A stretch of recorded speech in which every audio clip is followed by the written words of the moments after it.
Very good afternoon to all of you.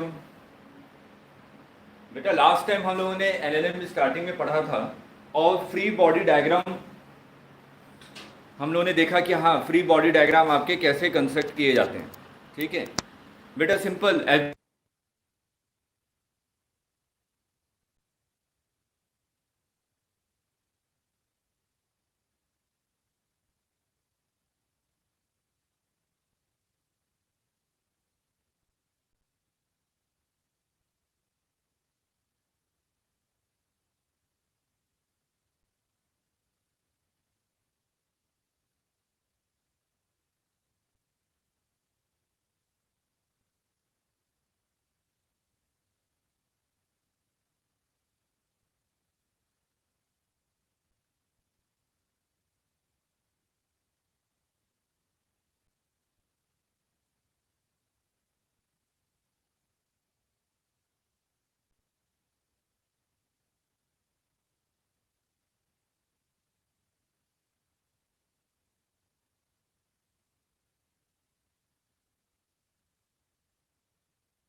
एक minute में connector लगा रहा हूं।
बेटा देखिए, अब मेरी वॉइस क्लियर होगी आपको।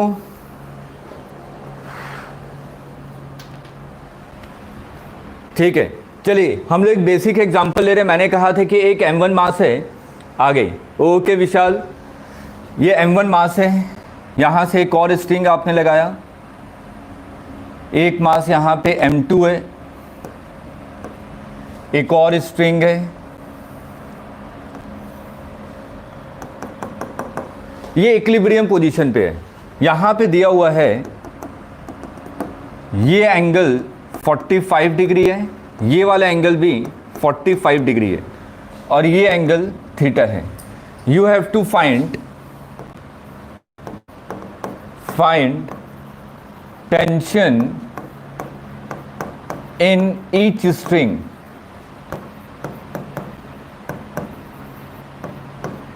हमें टेंशन फाइंड आउट करना है। बेटा हमेशा बेसिक चीज को क्या याद रखिएगा, बेसिक चीज आपकी क्या है कि जितनी स्ट्रिंग्स होंगे उतने टेंशन होंगे। और स्ट्रिंग हमने कैसे अज्यूम की हुई है? स्ट्रिंग आपकी कैसी है? मासलेस है। अगर मासलेस स्ट्रिंग होगी इसका मतलब हर एक पॉइंट पे टेंशन की वैल्यू क्या होगी? सेम होगी। तो मैंने फर्स्ट वाले केस में मैंने मान लिया कि इस वाले में जो टेंशन लग रहा है ये टेंशन T1 है, यहाँ पे टेंशन T2 है और यहाँ पे टेंशन T3 है। ये मैंने कहा कि ये पूरा का पूरा सिस्टम क्या है? इक्विलिब्रियम में है। अगर सिस्टम आपका इक्विलिब्रियम में है इसका मतलब net force should be equal to 0। तो यहाँ पे आप इसके कंपोनेंट में ब्रेक कर दीजिएगा। अगर m1 का एफबीडी बनाऊं तो नीचे की तरफ लगेगा m1g, ये 45 डिग्री है तो ये कंपोनेंट बेटा कितना हो जाएगा? T1 cos 45 और ये वाला कंपोनेंट कितना हो जाएगा? T1 sin 45। सिमिलरली T2 का ये कंपोनेंट बेटा कितना हो जाएगा? T2 cos 45 और T2 का ये वाला कंपोनेंट बेटा कितना हो जाएगा? T2 sin 45। अब ये देखिए ये सिस्टम आपका इक्विलिब्रियम में है। अगर यहाँ पे m1 मास आपका इक्विलिब्रियम में है तो ये आपका सिस्टम पे नेट फोर्स क्या होना चाहिए, 0। तो मैंने क्या कहा कि अपवर्ड डायरेक्शन में जो फोर्सेस होंगे उसको कौन बैलेंस कर रहा होगा, m1g, और हॉरिजॉन्टल वाले फोर्सेस भी आपके इक्वल होने चाहिए। तो जल्दी से वैल्यू पुट कर लीजिए, तो क्या आ जाएगा, T1 cos 45 is equal to T2 cos 45। तो एक यहां से एक पहला रिलेशन मिल गया, T1 is equal to T2। इसको मैंने T सपोज कर लिया, T1 is equal to T2 है, इसको मैंने T सपोज कर लिया। ठीक है, अब आगे बढ़ते हैं वर्टिकल डायरेक्शन में। वर्टिकल डायरेक्शन में बेटा देखिए ऊपर की तरफ फोर्स कितना है, T1 sin 45 और ये है T2 sin 45। अभी आपने क्या निकाला, T1 is equal to T2 is equal to T। तो अगर नेट फोर्स ऊपर की तरफ कितना हो जाएगा, T sin 45 plus T sin 45, that means 2T sin 45। तो 2T sin 45 is equal to m1g। तो यहां से t की वैल्यू क्या आ गई, sin 45 1/√2, तो ये हो जाएगा √2 m1g डिवाइडेड बाई 2। तो ये आपकी वैल्यू आ गई t की, और t बेटा किसके इक्वल है, T1 और T2। तो यहाँ पे मेरे को पहला रिलेशन मिल गया कि इन दोनों स्ट्रिंग में टेंशन की वैल्यू क्या आ रही है, सेम आ रही है, और उसकी वैल्यू कितनी है, √2 m1g डिवाइडेड बाई 2।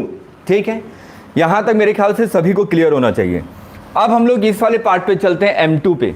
अगर मैं m2 को ध्यान से देखूं तो यहाँ पे टेंशन बेटा T2 होगा, ये 45 डिग्री है, ये 45 डिग्री है, तो बेटा ये भी 45 डिग्री होगा।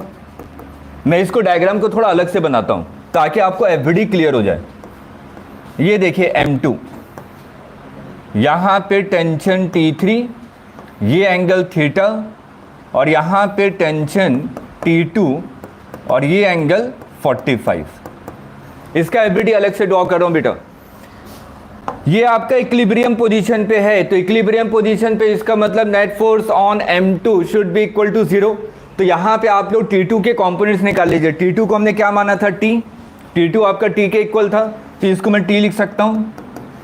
ये कंपोनेंट कितना हो जाएगा, थीटा के साथ वाला कंपोनेंट, हमेशा याद रखिएगा थीटा के साथ वाला कंपोनेंट क्या होता है, कॉस, और थीटा के अपोजिट वाला कंपोनेंट क्या होता है, साइन। तो ये तो थीटा के साथ वाला कंपोनेंट है, इसका मतलब T cos 45, और ये perpendicular component T sin 45। T3 का कंपोनेंट निकालिए, ये कंपोनेंट हो जाएगा T3 cos थीटा, और बेटा ये कंपोनेंट हो जाएगा T3 sin थीटा। एक नीचे की तरफ एक और फोर्स लग रहा है m2g। देखिए ध्यान से देखिए, यहां तक चीजें क्लियर है आपको, सिंपल सा है, हमने सिंपल एफबीडी बनाया है, और ये आपका नेट फोर्स 0 होना चाहिए। इसका मतलब हॉरिजॉन्टल वाले फोर्सेस आपके बैलेंस होने चाहिए और वर्टिकल वाले फोर्सेस आपके बैलेंस होने चाहिए। तो जल्दी से वैल्यू पुट कर लीजिए। देखिए मैं वैल्यू पुट करता हूं,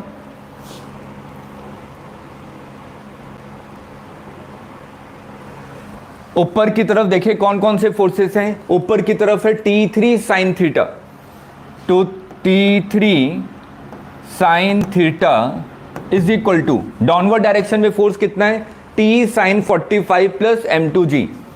T sin 45 that means √2 plus m2g।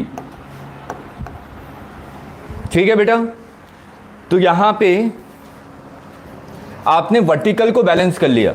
अब हॉरिजॉन्टल वाले फोर्सेस को बैलेंस कीजिए। जब हॉरिजॉन्टल वाले फोर्सेस को बैलेंस करूंगा तो T cos 45 is equal to T3 cos theta. ठीक है, तो यहां से देखिए T3 की वैल्यू, हम लोग यहां पे दो इक्वेशन दो अननोन, आपको दो चीजें निकालनी है बेटा। यहां पे दो इक्वेशन दो अननोन, T3 भी अननोन है और थीटा भी अननोन है। तो इसको सबसे बेस्ट तरीका क्या है, डिवाइड कर दीजिए। तो T3 sin theta divided by T3 cos theta, tan theta हो जाएगा। tan theta is equal to T by √2 plus m2g divided by T cos 45। T cos 45 means T by √2। तो देखिए इस वाले इक्वेशन से आपको किसकी वैल्यू मिल जाएगी, टेन थीटा की। अगर मेरे को टेन थीटा मिल गया, मैं यहां पे थीटा की वैल्यू पुट करूंगा, किसकी वैल्यू निकाल लूंगा, T3 की। बेटा क्लियर है सभी को?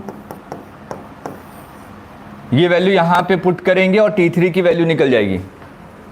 वैसे एग्जाम में क्वेश्चन आएगा तो आपका M1 M2 के टर्म में नहीं होगा, M1 और M2 की वैल्यू दी होगी। मैंने तो एक रैंडम क्वेश्चन लिया कि हमने M1 M2 अननोन लेके इसको हमने वैल्यू पुट करके निकाल सकते हैं। M1 M2 की वैल्यू कुछ भी हो सकती है।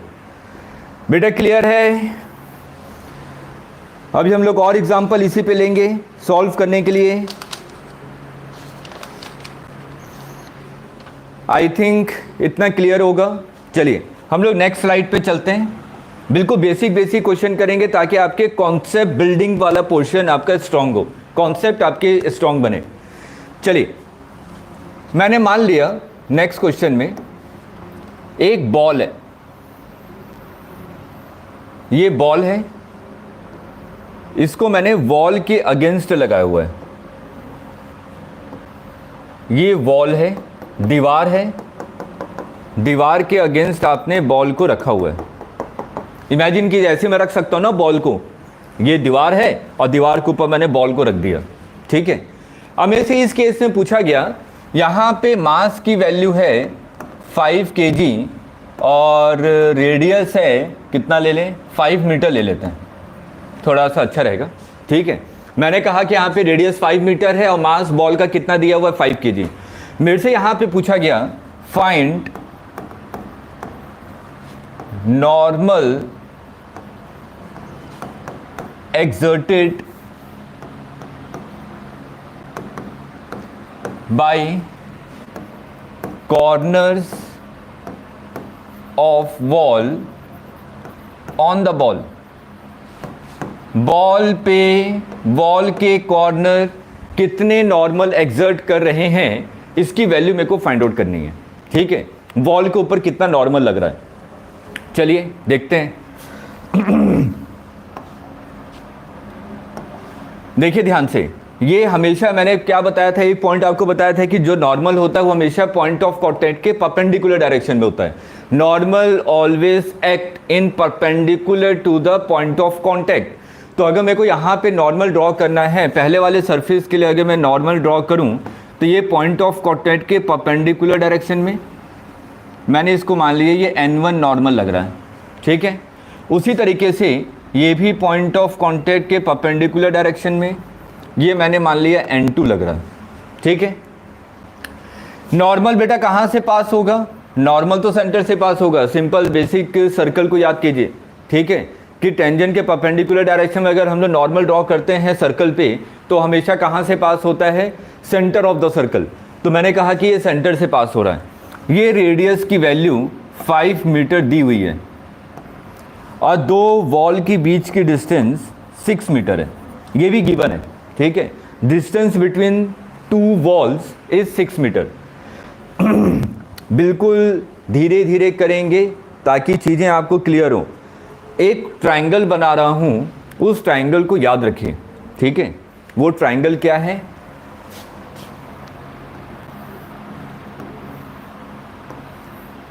ये 90 डिग्री, ये 37 डिग्री, ये 53 डिग्री, ये वैल्यू 3, 4, 5। इस ट्रायंगल को याद रखिएगा, बहुत सारे क्वेश्चन फिजिक्स में मिलेंगे। ये स्टैंडर्ड है, इसकी वैल्यू को आप लोग याद रखेंगे तो आपके क्वेश्चन सॉल्व करना आपके लिए ईजी हो जाएगा। चलिए अब हम लोग ट्राई करते हैं। यहाँ पर दोनों के बीच की डिस्टेंस आपको 6 मीटर दी हुई है, दोनों के बीच की डिस्टेंस 6 मीटर दी हुई है। अब आपने एक कॉर्ड ड्रॉ किया, ये कॉर्ड ड्रॉ कर लीजिए, मैंने दोनों पॉइंट को जोड़ दिए। अगर मैं यहाँ पर प्रवीण, गुड आफ्टरनून बेटा, नमस्कार।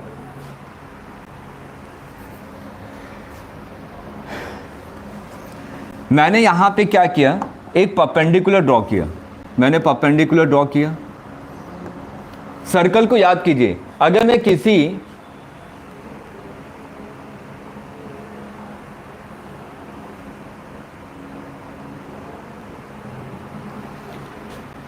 आप देखिए यहां पर आपने परपेंडिकुलर ड्रॉ किया, सर्कल की बेसिक चीज को याद कीजिए। अगर मैं कॉर्ड को ऊपर परपेंडिकुलर ड्रॉ करता हूं सेंटर से, तो वो कॉर्ड को क्या करता है, इक्वली डिवाइड करता है। तो मैंने कहा ये इक्वली डिवाइड करेगा, तो ये बेटा कितना हो जाएगा, 3 मीटर। ये भी आपका 3 मीटर हो गया। ये 5 है, ये 3 है, तो बेटा ये वाला एंगल कितना हो जाएगा, देखिए ऐसे ट्रायंगल बन रहा है ना, ये एंगल आपका 37 हो जाएगा, ये 37 हो जाएगा, तो ये कितना हो जाएगा, 53।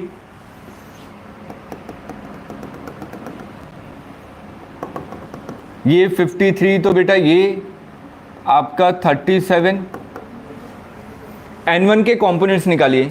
n1 के कंपोनेंट्स हॉरिजॉन्टल डायरेक्शन में देखिए क्या होगा, n1 का कंपोनेंट हॉरिजॉन्टल डायरेक्शन में n1 cos 37 और वर्टिकल डायरेक्शन में कितना होगा, n1 sin 37। सिमिलरली n2 का कंपोनेंट इस डायरेक्शन में n2 cos 37 और परपेंडिकुलर डायरेक्शन में n2 sin 37 और नीचे की तरफ क्या लग रहा होगा, mg। देखिए सिंपल सी इक्वेशन है, घबराने की जरूरत नहीं है, बेटा कंपोनेंट्स ब्रेक करने आने चाहिए।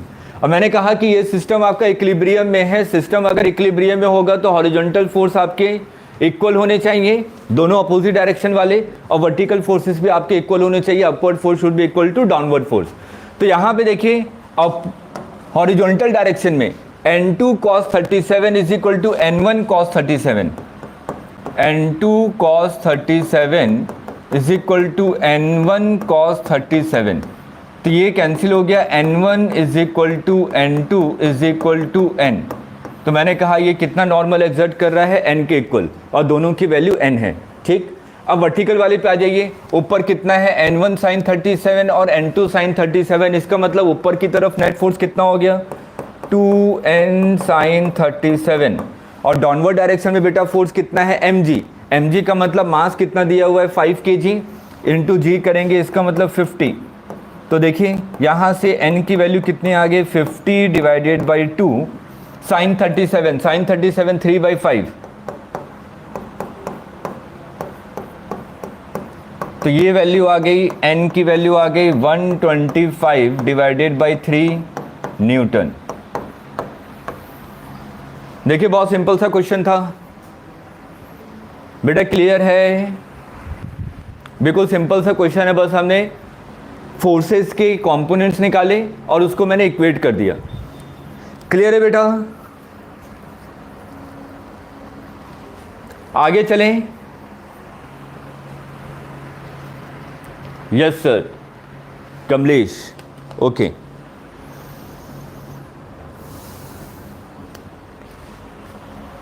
अब हम लोग कुछ और न्यूमेरिकल की प्रैक्टिस करते हैं। अब मैं कह रहा था कि बॉडी आपकी मूव कर रही है, बॉडी मूव करेगी, तो उस केस में देखते हैं कि कैसे कैसे फोर्सेस लग सकते हैं। एक छोटा सा एग्जांपल लेते हैं। मैंने कहा कि एक ब्लॉक है जिसका मास 2 kg है। इस ब्लॉक पे मैंने फोर्स लगाया 50 न्यूटन का और ये एंगल है 37। मेरे से पूछा गया फाइंड एक्सीलरेशन। आपको एक्सीलरेशन की वैल्यू फाइंड आउट करनी है। Yes sir Aarish, good. बिल्कुल सिंपल सा बेसिक सा क्वेश्चन है। हम लोग यहाँ पे एक्सीलरेशन सबसे पहले कंपोनेंट्स में ब्रेक कर लेते हैं। कंपोनेंट्स में ब्रेक करेंगे तो बेटा ये कितना हो जाएगा, 50 cos 37 और ये कंपोनेंट कितना हो जाएगा, 50 sin 37। ठीक है, नीचे की तरफ फोर्स कितना लगेगा, 2g, और ग्राउंड इस पे लगाएगा नॉर्मल। ठीक है, तो यहाँ पे देखिए हॉरिजॉन्टल डायरेक्शन में बॉडी मूव करेगी तो बेटा हॉरिजॉन्टल डायरेक्शन में मूव करेगी। और मैंने मान लिया कि बॉडी हॉरिजॉन्टल डायरेक्शन में मूव कर रही है, तो हॉरिजॉन्टल डायरेक्शन में इसका एक्सीलरेशन a है। तो सिंपल सा force is equal to mass into acceleration. Horizontal direction में देखिए कौन सा फोर्स एक्ट कर रहा है, हॉरिजॉन्टल डायरेक्शन में एक ही फोर्स है और वो है 50 cos 37 is equal to mass into acceleration. 50 cos 37, बेटा cos 37 की वैल्यू कितनी होती है, cos 37 की वैल्यू कितनी होती है, अभी थोड़ी देर पहले मैंने ट्रायंगल बनाया था। cos 37 is equal to 4/5। Force is equal to mass into acceleration. तो यहां से वैल्यू निकाल लीजिए। तो एक्सीलरेशन कितना आ गया? 20 metre per second square. Simple सा क्वेश्चन है, बिल्कुल सिंपल सा क्वेश्चन।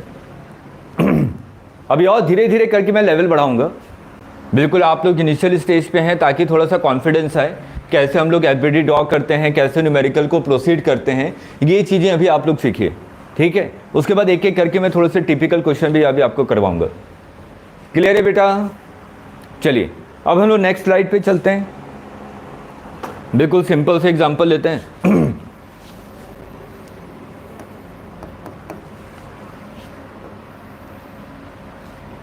मैंने कहा कि ब्लॉक है 2 kg, 3 kg,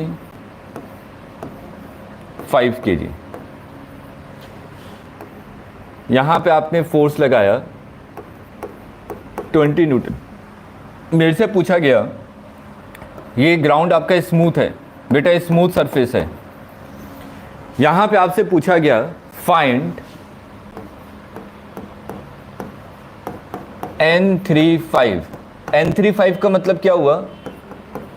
normal on 3 kg due to 5 kg। 5 kg वाला ब्लॉक 3 kg पे कितना नॉर्मल एक्सर्ट कर रहा है, इसकी वैल्यू आपको फाइंड आउट करनी है। और ये ग्राउंड और ब्लॉक के बीच में सरफेस कैसा दिया हुआ है? स्मूथ, फ्रिक्शन लेस सरफेस है। फ्रिक्शन अभी इंट्रोड्यूस नहीं किया मैंने, ठीक है। तो बिल्कुल बेसिक कॉन्सेप्ट क्या है, थोड़ा लॉजिकली सोचिए कि 3 ब्लॉक रखे हुए हैं, एक 2 kg का, फिर 3 kg का, फिर एक 5 kg का। अगर मैं 2 kg वाले को पुश कर रहा हूं, अगर मैं 2 kg वाले को पुश करूंगा तो तीनों ब्लॉक तो एक साथ ही मूव करेंगे ना। बिल्कुल कॉमन सेंस वाला है कि अगर मैं यहाँ पे 2 kg पे फोर्स लगा रहा हूं और इसको अगर मैं पुश करूं तो तीनों ब्लॉक तो एक साथ मूव करेंगे। अगर बेटा तीनों ब्लॉक एक साथ मूव कर रहे हैं तो मैं इसको एक सिस्टम कंसिडर कर सकता हूं। मैंने कहा कि तीनों ब्लॉक एक साथ मूव कर रहे हैं, तो इसका मतलब तीनों का एक साथ मूव करना है, इसका मतलब तीनों का एक्सीलरेशन सेम होगा, ठीक है। तो तीनों का एक्सीलरेशन सेम है, तो मैंने कहा कि force is equal to mass into acceleration. Force बेटा कितना है? 20 न्यूटन। मास, इस सिस्टम का मास कितना है? इस सिस्टम का मास कितना है? 2 + 3 5, 5 + 5 10। मतलब कि force is equal to mass into acceleration, that means acceleration is equal to 20/10, 2 metre per second square. ये एक्सीलरेशन की वैल्यू आ गई। मैंने कहा कि एक्सीलरेशन इतना आ गया, ठीक है। अब मेरे से तो पूछा जा रहा था कि find out the normal on 3 kg due to 5 kg। अब थोड़ा सा एफबीडी पे ध्यान दीजिए। मैंने कहा कि 3 kg वाला 5 पे नॉर्मल इस डायरेक्शन में लगाएगा, नॉर्मल ऑन 5 ड्यू टू 3, ठीक है। लेकिन 5 kg वाला इस पे नॉर्मल इस डायरेक्शन में लगाएगा, normal on 3 due to 5। Simple सा लॉजिक है कि अगर मेरे सामने दीवार है, दीवार पे मैं 10 न्यूटन का फोर्स लगा रहा हूं, तो दीवार भी मेरे ऊपर 10 न्यूटन का फोर्स लगाएगी। For every action there is equal and opposite reaction, Newton third law. बेटा उसी कॉन्सेप्ट को यहां पे हमने लगाया कि मैंने कहा कि 3 kg वाले ने इस पे फोर्स लगाया N53, तो 5 kg वाला भी इस पे फोर्स लगाएगा N35। दोनों का मैग्नीट्यूड सेम होगा, लेकिन दोनों का डायरेक्शन अपोजिट होगा। तो ये कॉन्सेप्ट तो मेरे को समझ में आता है कि N35 is equal to N53, ठीक है। अब थोड़ा सा और आगे चलते हैं। 5 kg वाले पे एफबीडी पे देखिए, सिर्फ 5 kg को देखिए। 5 kg पे हॉरिजॉन्टल डायरेक्शन में कौन सा फोर्स एक्ट कर रहा है, बस इसको देखना है आपको। 5 kg पे हॉरिजॉन्टल डायरेक्शन में कौन सा फोर्स एक्ट कर रहा है, सिर्फ इसी को देखना है आपको। तो देखिए 5 kg पे सिर्फ एक ही फोर्स लग रहा है N53, इसके अलावा बेटा हॉरिजॉन्टल डायरेक्शन में कोई फोर्स नहीं है। तो हॉरिजॉन्टल डायरेक्शन में कौन सा फोर्स है? N53।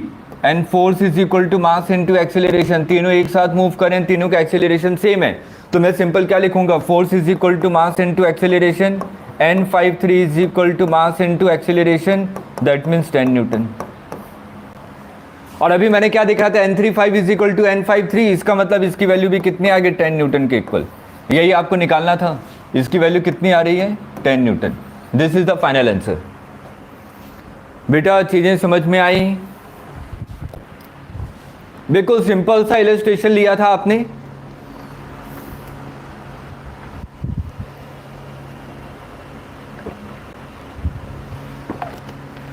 यस सर, क्लियर है, गुड। अब एक ऐसी हम लोग टेंशन से रिलेटेड कर लेते हैं।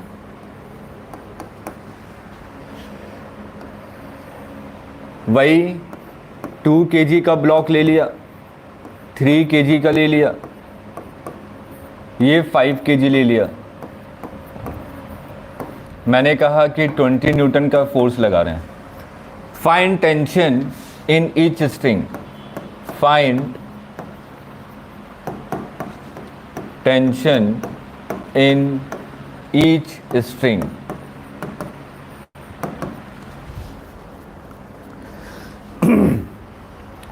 हमें टेंशन की वैल्यू निकालनी है कि हर एक स्ट्रिंग में टेंशन की वैल्यू क्या है।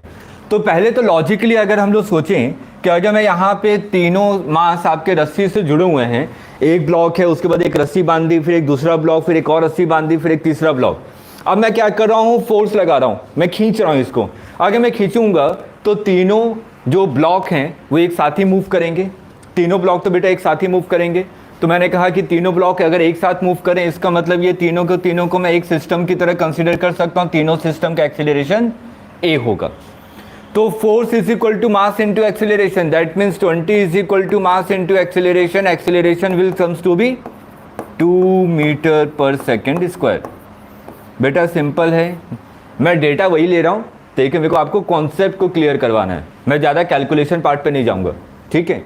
हमें कॉन्सेप्ट पे ज़्यादा ध्यान देना है कि हाँ आपके कॉन्सेप्ट क्लियर होने की क्वेश्चन को कैसे प्रोसीड किया जाए। तो मैंने एक्सीलरेशन निकाल लिया। अब मैंने मान लिया कि यहाँ पे टेंशन कितना है T1 और इस वाले स्ट्रिंग में टेंशन कितना है T2, ठीक है। अब मेरे को टेंशन की वैल्यू निकालनी है कि T1 और T2 की वैल्यू कितनी होगी। तो सबसे पहले वाले केस 2 kg ब्लॉक पे देखें। 2 kg ब्लॉक पे अगर मैं ध्यान से देखूँ तो 2 kg पे हॉरिजॉन्टल डायरेक्शन में सिंगल फोर्स लग रहा है T1, इसके अलावा बेटा कोई फोर्स नहीं है। देखिए 2 kg ब्लॉक पर T1 के अलावा कोई फोर्स नहीं है। तो मैंने 2 kg ब्लॉक का एलबीडी बनाया हॉरिजॉन्टल डायरेक्शन पे, क्योंकि बॉडी हॉरिजॉन्टल डायरेक्शन में मूव कर रही है, तो इसलिए सिर्फ और सिर्फ हॉरिजॉन्टल डायरेक्शन वाले फोर्स को मैं कंसीडर कर रहा हूं। तो देखिए force is equal to mass into acceleration. तो T1 is equal to mass into acceleration, acceleration is equal to 2, that means T1 is equal to 4 newton. T1 की वैल्यू कितनी आ गई, 4 न्यूटन के इक्वल आ गई। उसी तरीके से अगर मैं 3 kg पे आ जाऊं या 5 kg पे आ जाइए, कोई सा भी एलबीडी बना लीजिए। ये मैंने कहा 5 kg वाला ब्लॉक, 5 kg वाले ब्लॉक पे राइट हैंड साइड में बेटा फोर्स कितना लग रहा है 20 न्यूटन, और 5 kg पे लेफ्ट हैंड साइड में फोर्स कितना लग रहा है T2, और इसका एक्सीलरेशन A। तो force is equal to mass into acceleration. अगर ये राइट वाला डायरेक्शन मैंने प्लस माना है तो लेफ्ट डायरेक्शन क्या हो जाएगा, माइनस। तो नेट फोर्स बेटा कितना लग रहा है, राइट डायरेक्शन में कौन सा है 20, लेफ्ट डायरेक्शन में कौन सा फोर्स है T2। तो 20 minus T2 is equal to mass into acceleration. Mass कितना है 5 और एक्सीलरेशन कितना है 2। तो बेटा देखिए T2 की वैल्यू कितनी आ जाएगी, 20 माइनस 10, दैट मीन्स 10 न्यूटन। तो आपने निकाल लिया, T1 की वैल्यू भी निकाल ली और T2 की वैल्यू भी निकाल ली। तो सिंपल सा क्वेश्चन था आपका कि दोनों स्ट्रिंग में टेंशन की वैल्यू क्या आएगी, ये हम लोग निकाल चुके हैं। क्लियर है बेटा? थोड़ा सा रिप्लाई करेंगे तो मैं आगे बढ़ूं।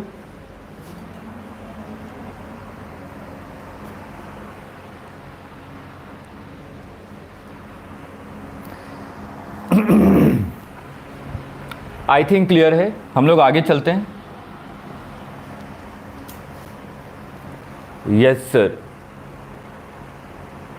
कमलेश, जिज्ञासु, ओके। मैंने कहा कि एक ब्लॉक है m kg का, ये स्मूथ सरफेस दिया हुआ है, तो ये नीचे की तरफ जाएगा। मैंने कहा a एक्सेलरेशन से नीचे की तरफ स्लाइड होगा। तो मेरे से ये पूछा गया फाइंड आउट द एक्सेलरेशन, कि इसका एक्सेलरेशन कितना होगा। ठीक है, देखिए एफबीडी बनाते हैं। एफबीडी बनाएंगे तो नीचे की तरफ फोर्स कितना लग रहा है बेटा, mg, ये कितना है mg cos थीटा, ये थीटा तो ये भी थीटा होगा, लास्ट टाइम बताया था मैंने। ये कंपोनेंट कितना होगा mg sin थीटा।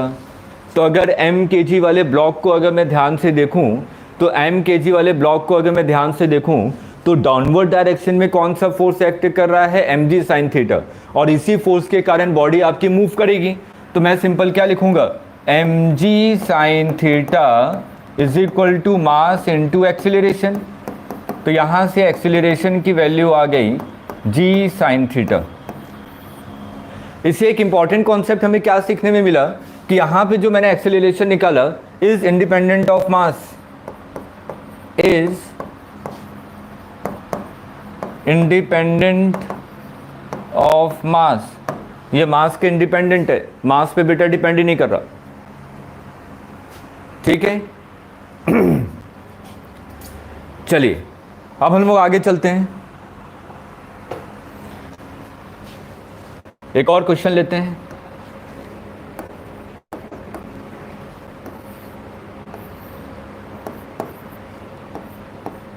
मैंने कहा 1 kg का ब्लॉक, ये 2 kg का ब्लॉक, इसको मैंने रिलीज कर दिया, released. Then find normal on 1 due to 2, find normal on 1 kg due to 2 kg। हमें 1 kg पे नॉर्मल निकालना है 2 kg के कारण। ठीक है, तो सिंपल सा अभी हम लोग क्या मान के चलें बेटा, ये अगर दोनों मूव करेंगे तो दोनों तो एक साथ ही मूव करेंगे। अगर दोनों एक साथ मूव करें तो ये तो सिंपल हो गया। अभी प्रीवियस स्लाइड में हमने क्या देखा था, अगर m मास को मैं यहाँ पे इंक्लाइन प्लेन पे रख दूँ तो वो नीचे की तरफ मूव करेगा, तो बेटा उसका एक्सेलरेशन कितना होगा, g sin थीटा। यहाँ पे दोनों एक साथ मूव करेंगे तो इसका मतलब इसका कंबाइंड एक्सेलरेशन भी कितना हो जाएगा, g sin थीटा। ठीक है, अब सबसे पहले एफबीडी से हम लोग देखते हैं, किसी का भी एफबीडी बना लेते हैं। अगर यहाँ पे ध्यान से देखिए 1 पे नॉर्मल इस डायरेक्शन में लग रहा होगा जो कि 2 kg वाला लगाएगा, नॉर्मल ऑन 1 ड्यू टू 2। 1 वाला 2 kg पे अपोजिट डायरेक्शन में नॉर्मल लगाएगा, नॉर्मल ऑन 2 ड्यू टू 1। दोनों इक्वल इन मैग्नीट्यूड होंगे लेकिन opposite in direction, normal on 1 due to 2 is equal to normal on 2 due to 1। मैं किसी भी एक एफबीडी के बारे में बात कर लूँ, किसी भी एक एफबीडी के बारे में, मैं 1 kg ब्लॉक को देखता हूँ। तो 1 kg ब्लॉक को ध्यान से देखिए, ये 1 kg ब्लॉक है। 1 kg ब्लॉक पे डाउनवर्ड डायरेक्शन में फोर्स कितना लग रहा है, mg sin थीटा, मतलब कि 1 इंटू g sin थीटा। ये 1 kg ब्लॉक पे फोर्स लग रहा है। इसके ऊपर एक और फोर्स लग रहा है, वो है n12 इस डायरेक्शन में जो नॉर्मल लग रहा है। तो मैंने कहा कि इस डायरेक्शन में फोर्स लग रहा है n12। इसके अलावा देखिए कोई फोर्स नहीं है, बस यही फोर्स एक्ट कर रहा है। और हमें सिंपल सा चीज़ पता ही है, सिंपल सा चीज़ क्या है, Newton second law, net force is equal to mass into acceleration. तो डाउनवर्ड डायरेक्शन में देखिए नेट फोर्स कितना है, mg sin थीटा, मतलब g sin theta plus n12 is equal to mass into acceleration. और एक्सेलरेशन की वैल्यू कितनी है, g sin थीटा की इक्वल है।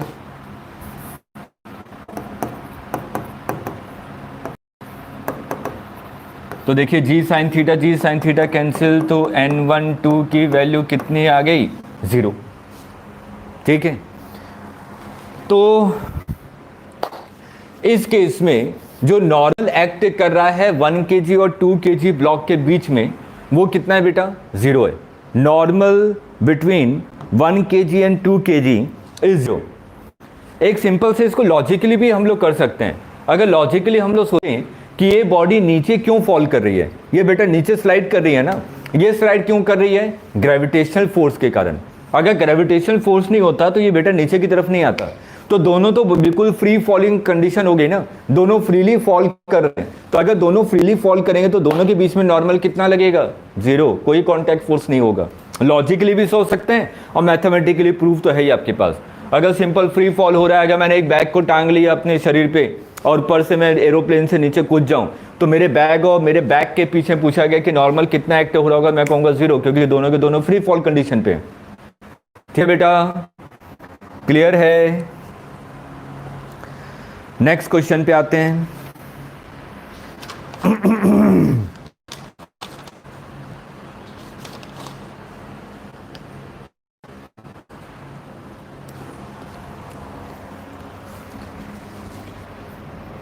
नेक्स्ट क्वेश्चन लेते हैं। मैंने कहा 3 ब्लॉक हैं, एक ब्लॉक ए है, एक ब्लॉक बी है और एक ब्लॉक सी है।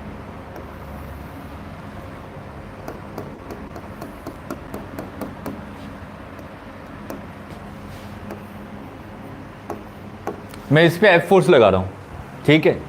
आपसे इस क्वेश्चन में पूछा गया और जितने भी सरफेस हैं सब स्मूथ हैं, ऑल कॉन्टैक्ट सरफेसेस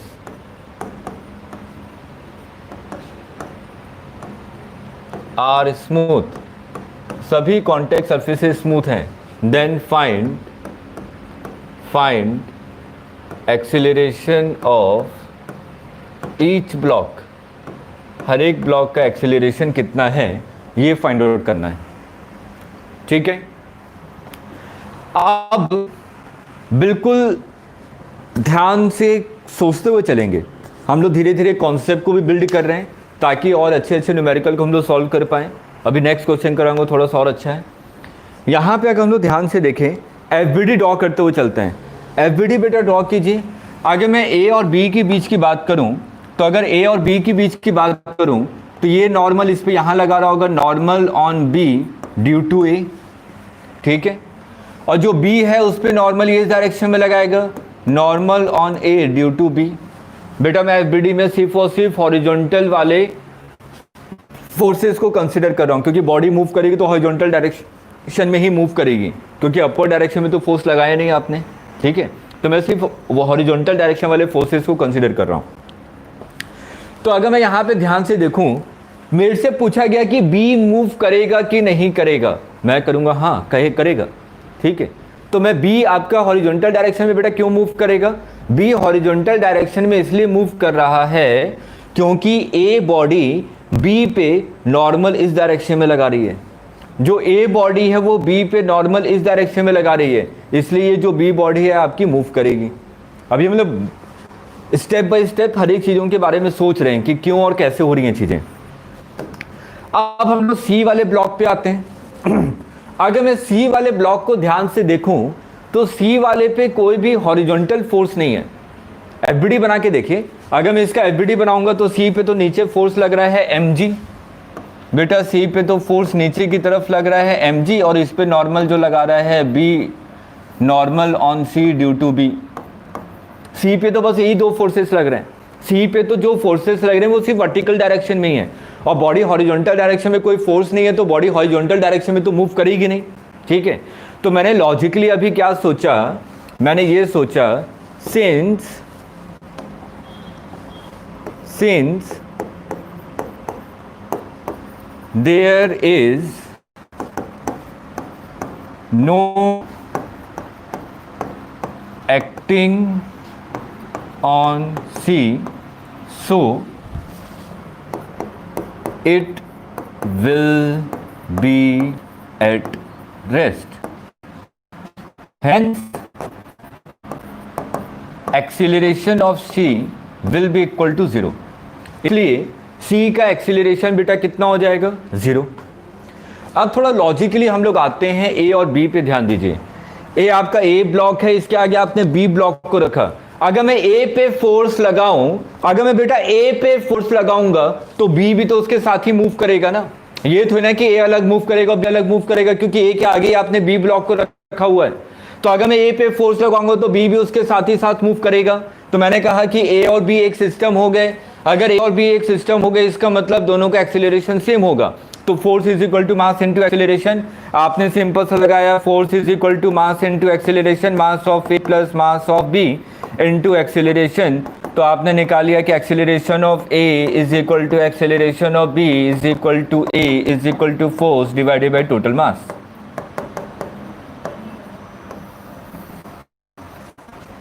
आया समझ में? बेटा जल्दबाजी में आप लोग बताइए यहाँ पे गलती करते हैं।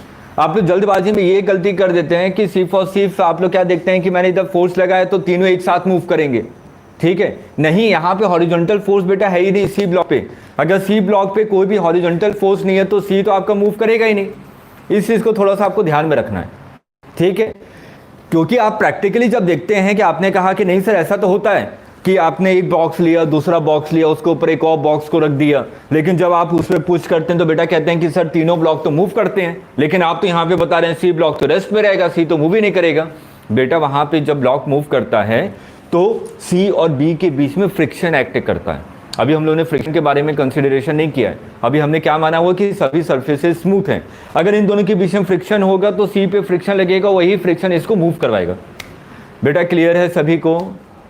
बहुत अच्छा क्वेश्चन है, ठीक है, कॉन्सेप्चुअली हमें ये सब चीज़ें समझ में आनी चाहिए। एग्जाम में ऐसे क्वेश्चन पूछे गए हुए हैं, ठीक है, मैं बिल्कुल एग्जैक्ट डेटा तो नहीं ले रहा हूँ, लेकिन इस टाइप के क्वेश्चन आपके एग्जाम में पूछे गए।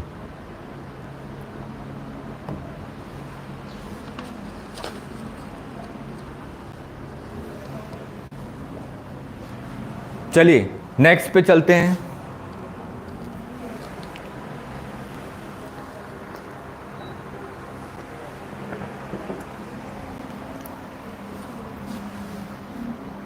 पुली ब्लॉक सिस्टम, या सिंपल से हम लोग कहें कि एडवुड मशीन।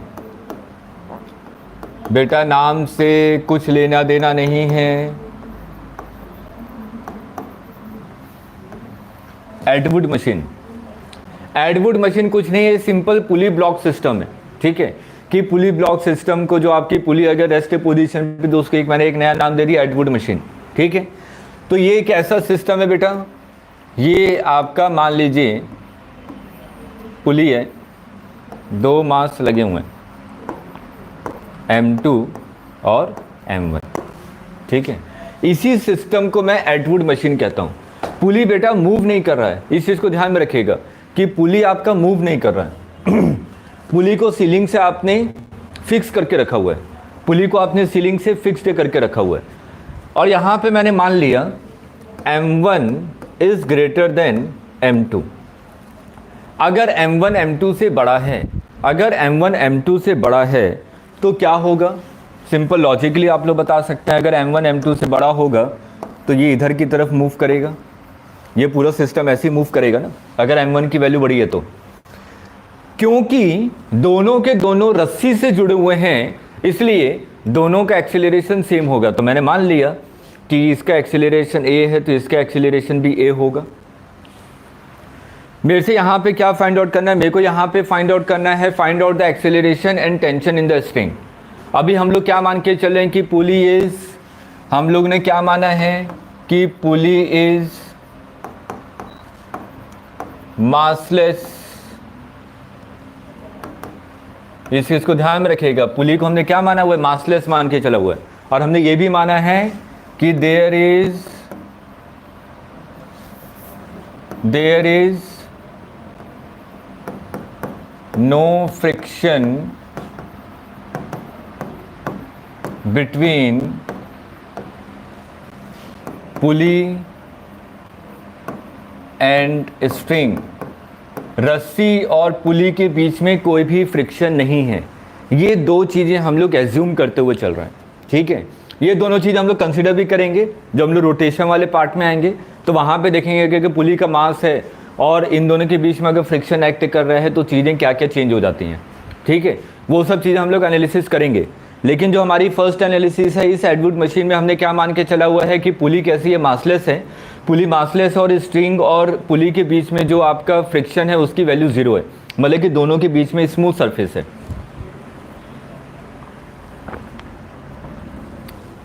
देखिए एफबीडी बनाते हैं।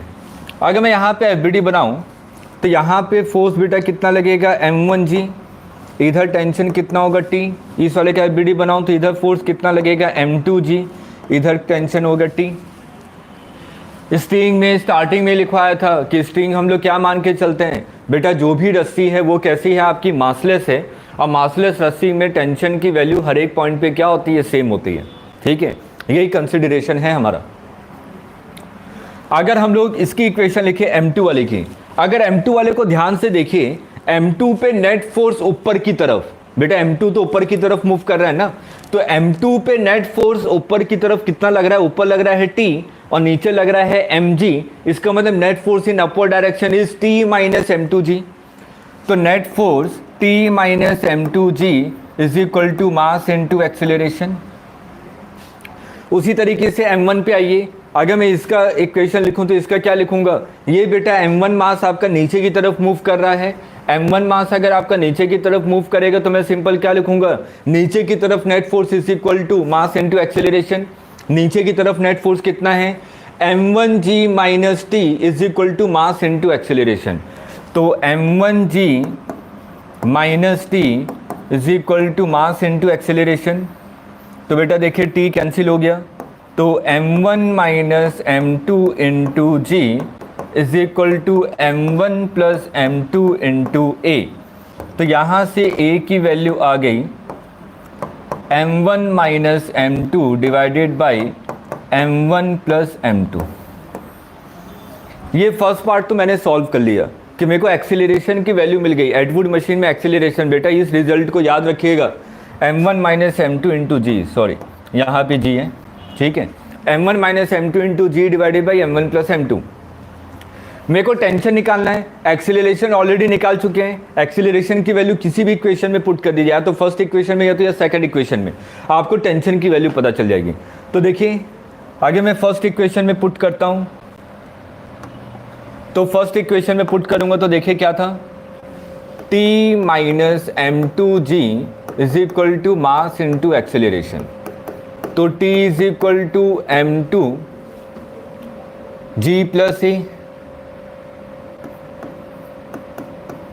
a की वैल्यू कितनी आई, a की वैल्यू अभी आपने निकाली थी m1 minus m2 divided by m1 plus m2 into g. g को कॉमन लेके बाहर लिख लीजिए, तो आपने लिख दिया m2g अंदर 1 प्लस एलसीएम ले लीजिए, तो m1 plus m2 plus m1 minus m2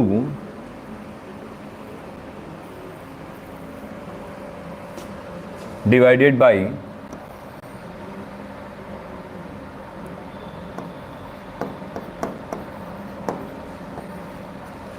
यही आ रहा है, ठीक।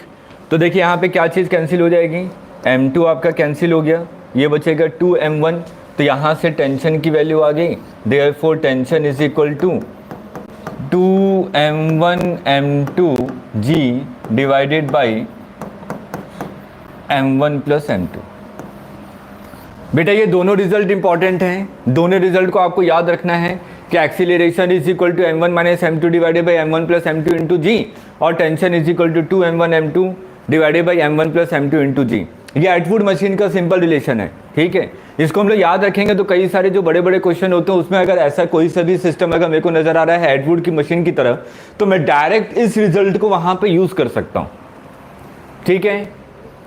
चलिए अब हम लोग आगे की तरफ बढ़ते हैं, आगे हम लोग क्वेश्चन लेते हैं। Principle of equivalence, principle of equivalence. देखिए प्रिंसिपल ऑफ इक्विवेलेंस है क्या, अगर मैं ध्यान से देखूं, जो अभी आपने एटवुड मशीन बनाया था इसको अगर आप ध्यान से देखें तो यहाँ पे m1 मास था और यहाँ पे m2 मास था और ये पूरा सिस्टम ऐसे मूव कर रहा था, ठीक है। तो इस सिस्टम को देखिए बहुत ध्यान से, अगर यहाँ पे ध्यान से देखिए, इसको मूव करने के लिए यहाँ पे फोर्स था m1g और यहाँ पे फोर्स था m2g, और दोनों का एक्सेलरेशन तो सेम है ना, दोनों रस्सी से जुड़ी हुई हैं, तो ये तो बेटा एक साथ ही ऐसे नीचे आएंगे ना। अगर ये एक्सेलरेशन से नीचे आ रहा है तो ये एक्सेलरेशन से ऊपर जा रहा है। प्रिंसिपल ऑफ इक्विवेलेंस क्या कहता है, प्रिंसिपल ऑफ इक्विवेलेंस कहता है कि सिस्टम को अगर मैं हॉरिजॉन्टल मान लूँ, ये m1 है, ये m2 है, तो m2 पे इस डायरेक्शन पे फोर्स कितना लग रहा है m2g, और m1 पे इस डायरेक्शन पे फोर्स कितना लग रहा है m1g। टेंशन जो भी है tt, ये तो एक सिस्टम हो गया।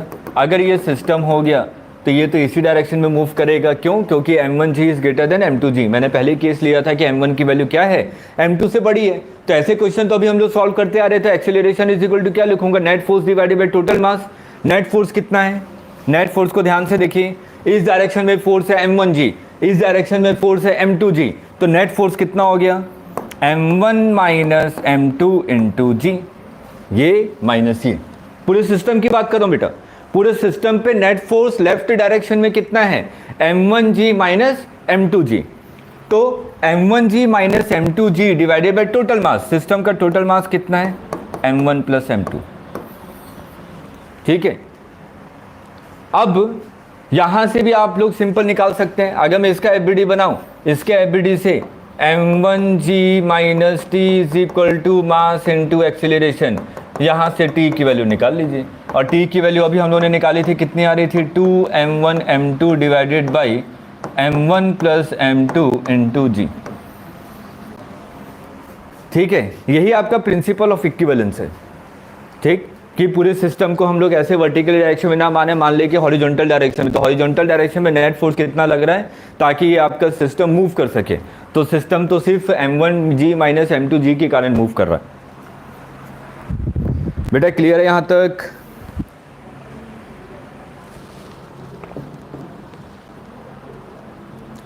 चलिए अब हम लोग आगे चलते हैं।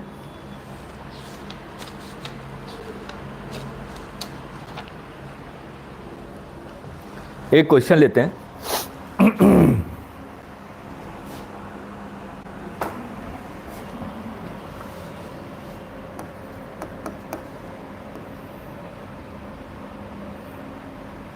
मैंने कहा कि 2 kg का ब्लॉक है,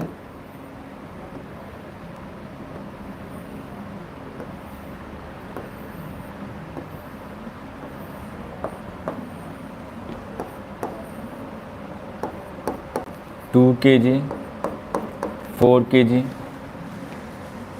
यहाँ पे मैं फोर्स लगा रहा हूँ F। सभी सरफेसेस स्मूथ हैं, इस चीज़ को ध्यान में रखिएगा, सभी सरफेसेस कैसे हैं, स्मूथ हैं। मैंने कहा कि ये जो पुली है, ये वाली पुली रेस्ट पे है, this pulley is at rest. ये पुली आपकी रेस्ट पे है, ये वाली पुली आपकी रेस्ट पे है। तो मेरे से पूछा गया find out the force required such that pulley is at rest. ये वाली पुली रेस्ट पे है तो मेरे को F की वैल्यू निकालनी है। सिंपल सा क्वेश्चन ये है कि मैं कितना फोर्स अप्लाई करूं ताकि ये वाली पुली क्या हो, रेस्ट पे हो। तो जो मैंने बेटा अभी जो आपको एडवुड मशीन बनाया था, तो एडवुड मशीन में हमेशा ध्यान में रखिएगा कि पुली ब्लॉक सिस्टम को ही हम लोग एडवुड मशीन कहते हैं। कब? जब वो पुली क्या हो, फिक्स्ड हो। ये एडवुड मशीन अभी आपने बनाया था ना, कि ये आपने कहा था कि ये पुली है, ये m1 मास है, ये m2 मास है। ठीक है, तो ये वाली पुली क्या थी बेटा, फिक्स थी।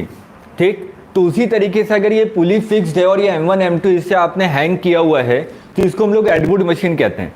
तो देखिए उसी के एप्लीकेशन यहाँ पे आपने देखा कि ये वाली जो पुली है, ये वाली पुली तो रेस्ट पे है ना।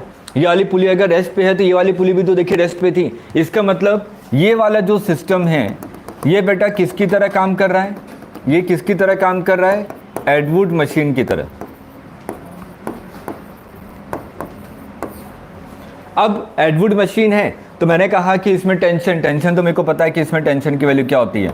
मान लीजिए T टेंशन है तो T इज इक्वल टू कितना हो जाएगा, 2m1 m2 divided by m1 plus m2 into g. 2m1 m2, 2 into 4 divided by m1 plus m2 into g. तो ये कितना हो जाएगा, 8/3 इंटू जी। ये T की वैल्यू आ गई। अब इस पुली वाले के एफबीडी में अलग से ड्रॉ कर रहा हूँ। इस पुली वाली एफबीडी को देखिए ध्यान से, ये पुली है, यहाँ पे 2 रस्सियाँ थी और एक रस्सी ये है। यहाँ पे टेंशन T है, यहाँ पे टेंशन T है, तो बेटा इसमें टेंशन कितना होना चाहिए, 2T। रेस्ट पे तो तभी होगा ना, सिंपल यहाँ पे टेंशन T, यहाँ पे टेंशन T, तो ऊपर वाले रस्सी में टेंशन कितना होगा, 2T। तो ये टेंशन 2T के इक्वल आ गया। और यही टेंशन यहाँ पे देखिए ऐसे ये बना हुआ था, रस्सी में टेंशन सेम होता है, इसका मतलब यहाँ पे भी टेंशन 2T और यहाँ पे 2 kg का ब्लॉक था, इधर आपका F फोर्स था। तो 2 kg वाले ब्लॉक को देखें तो 2 kg वाले ब्लॉक पे राइट हैंड साइड में फोर्स है 2T और लेफ्ट हैंड साइड में फोर्स है F। मैंने कहा कि अगर पुली रेस्ट पे है बेटा अगर ये वाली पुली रेस्ट पे थी, अगर ये वाली पुली रेस्ट पे है, इसका मतलब 2 kg भी तो रेस्ट पे होगा, क्योंकि पुली और 2 kg एक ही स्ट्रिंग से जुड़े हुए हैं, एक ही रस्सी से जुड़े हुए हैं।